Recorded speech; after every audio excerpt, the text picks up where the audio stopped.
घर में नहीं छै बाबू माय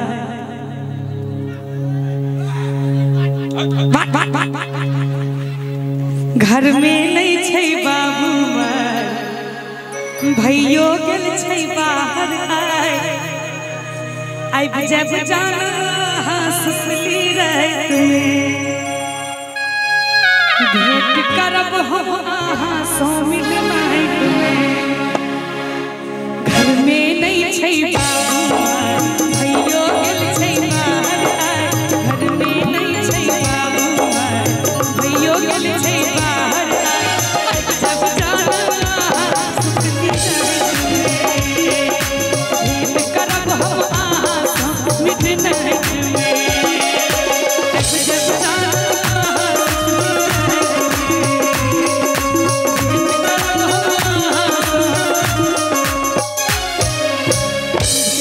करब हम आधा रात में हाँ हाँ हाँ ओतय नहीं तो सुना देलिए ना चले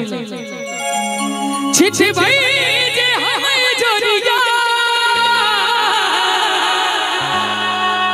भाप्रीत में मगन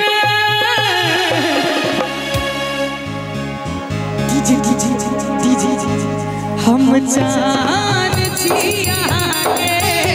हम जान छी आगे हम जान छी आगे हमर छिछि भाई जे हम जोरिया भाप्रीत में मगन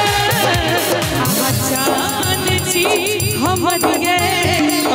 जान छी हमर ये हम छी आगे हम जान छी आगे हमर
छी